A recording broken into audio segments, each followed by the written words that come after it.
ஸ்ரீமதே ராமானுஜாய நமஹ. ஸ்ரீமத் அழகியசிங்கர் திருவடிகள் சரணம் சரணம். கல்யாண் ஜுவல்லர்ஸின் பாக்யம் தொலைக்காட்சி நேயர்களுக்கு அடியேம்பை சிரம் தாழ்ந்த நமஸ்காரங்கள். ஆனந்த ராகமாய் ஓர் ஆன்மீக பயணம்.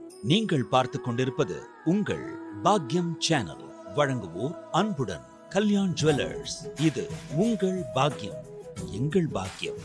108 திவ்ய தேசங்களை ஒவ்வொன்றாக பார்த்து வரக்கூடிய நேரத்திலே இன்று நாம் காஞ்சிபுரத்திலே இருக்கக்கூடிய திருவேளுக்கை என்று சொல்லக்கூடிய திவ்யத்தலத்தை பற்றி நாம் காணவிருக்கிறோம். வேறு என்ற பதத்திற்கு இச்சை, ஆசை என்று பொருள். இருக்கை என்றால் ஆசனம், அமரக்கூடிய இடம் என்று பொருள். ஆசையோடு இருக்கையிலே அமர வேண்டும் என்று பெருமாள் நினைத்து அமர்ந்த திருத்தலம் என்பதால் திருவேளுக்கை. திருவேறு இருக்கை என்பது திருவேளுக்கை என்றான். அதுவும் எந்த பெருமாள் இங்கு வந்து அமர வேண்டும் என்று ஆசைப்பட்டார்? உக்ரமூர்த்தியாக விளங்கக்கூடிய நரசிங்க பெருமாள் இங்கே வந்து அமர வேண்டும் என்று ஆசைப்பட்டார். பொதுவாக நரசிம்ம அவதாரத்தை பற்றி பெரியோர்களெல்லாம் மிகச்சிறப்பாக சொல்லுகிறார்கள். நரசிம்மருக்கு முன்பு எம்பெருமான் எடுத்த அவதாரங்கள் என்று நாம் பிரித்துக் கொள்ளலாம். நரசிம்ம அவதாரத்திற்கு பின்பு பெருமாள் எடுக்க அவதாரங்கள் என்று நாம் பிரித்துக் கொள்ளலாம். நரசிம்மருக்கு முன்பு பின்பு என்று பிரிக்கும் பொழுது பெரியோர்கள் ஒரு உவமேயத்தை சொல்கிறார்கள். பால் இருக்கிறது, கல்கண்டு இருக்கிறது. பாலையும் கற்கண்டையும் தனித்தனியாக உண்டால் தனித்தனி சுவையாக இருக்கும். பாலையும் கற்கண்டையும் ஒன்றாக்கி கலந்து நாம் சாப்பிடும் பொழுது அந்த பால் தேனாக இனிக்கும். அப்படி நரசிம்மருக்கு முன் நிகழ்ந்த அவதாரங்கள் பால் போலவும், நரசிம்மருக்கு பின்பாக வந்த அவதாரங்கள் கற்கண்டை போலவும் இருந்ததாம். ஆனால் இந்த நரசிம்ம அவதாரம் தான் பாலையும் கற்கண்டையும் இணைத்தால் எப்படி தித்திக்குமோ அப்படி ஒரு தித்திப்பான அவதாரமாக விளங்கியதாக சொல்லுகிறார்கள். நரசிம்மர் என்றாலே நாளை என்ற பெயர் நரசிம்மரிடத்திலே இல்லை என்று எம்பெருமானுடைய மேன்மை சொல்லப்படுகிறது. அப்படி ஆவிர்பாதித்த உடனேயே தன்னுடைய கடமையை முடித்த பெருமாள் இவர்தான். அதர்மத்தை நாராக கிழித்த பெருமாள் என்றால் அது நரசிம்மனிலே சாகு.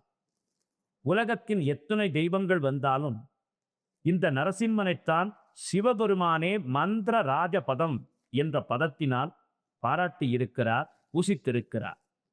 அத்வைத, துவைத, விசிஷ்டாத்வைத ஆச்சாரியர்கள் யாராக இருந்தாலுமே துறவிகள் ஏதா நரசிம்மனையே சொல்ல வேண்டும் என்பது முக்கியமான கருத்தாகவே சொல்லப்பட்டுள்ளது. அதிலும் விசேஷமாக ஆண்டாள் கிருஷ்ணரை சொல்லும் பொழுது யசோதை இளம் சிங்கம் என்று சொல்லி நரசிங்கத்தை புகழ்ந்து பேசுகிறார். மாறி மலை முழங்கில் மண்ணி கிடந்து உறங்கும் சீரிய சிங்கம் அறிவுற்று தீவிழித்து என்ற அந்த பாடலிலே மூறி நிமிர்ந்து முழங்கி புறப்பட்டு அந்த ஒரு சிங்கம் குகையிலிருந்து எப்படி தன் பிடரினையை சிரித்து கொண்டு வெளியே புறப்படுமோ அப்படி பகவான் புறப்பட்டு வருகிறான். அப்படிப்பட்ட இந்த எம்பெருமானை ஆசனத்திலே அமர வைத்து பிரார்த்தித்தால் நம் வேண்டியதை தருவான் என்று ஆண்டாள் சொல்வதைப் போலே மிக அற்புதமாக நரசிங்க பெருமாள் இங்கே ஆசையோடு ஆசனத்திலே அமர்ந்த திருத்தலமாக திருவேளுக்கை சொல்லப்படுகிறது. திருமங்கை ஆழ்வாருடைய ஆசனத்தை கற்ற திருத்தலம். இந்த திருத்தலத்திற்கு மகிமை என்ன? மகாலட்சுமியும் எம்பெருமானும் இங்கே அற்புதமாக சேவை தருகிறார்கள். அழகிய சிங்கனாக.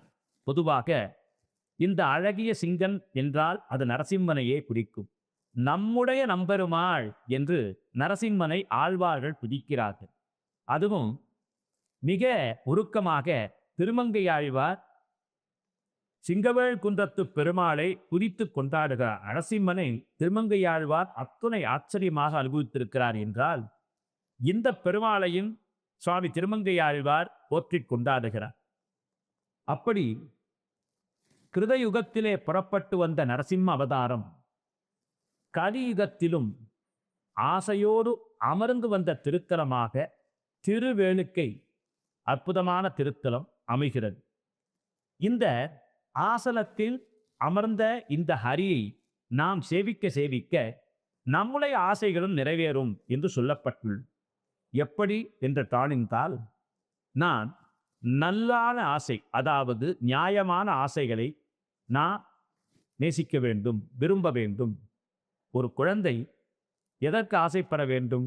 நியாயமாக நன்கு கல்வி கற்க வேண்டும், அதிக மதிப்பெண்களை பெற வேண்டும் என்று நியாயமான கோரிக்கையை நான் கேட்க வேண்டும்.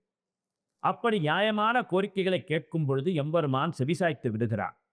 ஆசை என்று சொன்னாலே அது அளவோடு இருக்க வேண்டும். குறிப்பாக நற்பதை விரும்புவோர் இந்த பெருமாளை பிரார்த்தித்தால் அவர்களுக்கு நல்ல பதவியை, உயர்ந்த பதவியை, செல்வம் மிகுந்த பதவியை இந்த திருவேலுக்கை பெருமாள் தருகிறான் என்பது உண்மையான விஷயமாகும். எனவேதான் அழகிய சிங்கனான இவனை பிரதோஷ காலத்தில் சேவிக்க வேண்டும், பானகம் சாத்திக்க வேண்டும். சுவாதி நட்சத்திரத்திலே எம்பெருமானுக்கு துளசி மாலை சாற்றி உபாசனை செய்தால் நரசிங்க பெருமாள் நம் பெருமாளாகவே மாறிவிடுவார். அதுதான் திருவேலுக்கை திருத்தலத்திலே நமக்கு அருள் புரிவதையே வாடிக்கையாக கொண்டு வரத்தை வாழ்க்கையாக தந்து அருள்பாதிக்கிறான் திருவேலுக்கை நாயகன். எனவே அந்த எம்பெருமானை கைதொழுது நமக்கு தேவையான செல்வம் யாவும் பெறுவோமாக. ஆனந்த ராகமாய் ஓர் ஆன்மீக பயணம். நீங்கள் பார்த்துக் கொண்டிருப்பது உங்கள் பாக்யம் சேனல். இது உங்கள் பாக்யம், எங்கள் பாக்கியம். வழங்குவோர் அன்புடன் கல்யாண் ஜுவல்லர்ஸ்.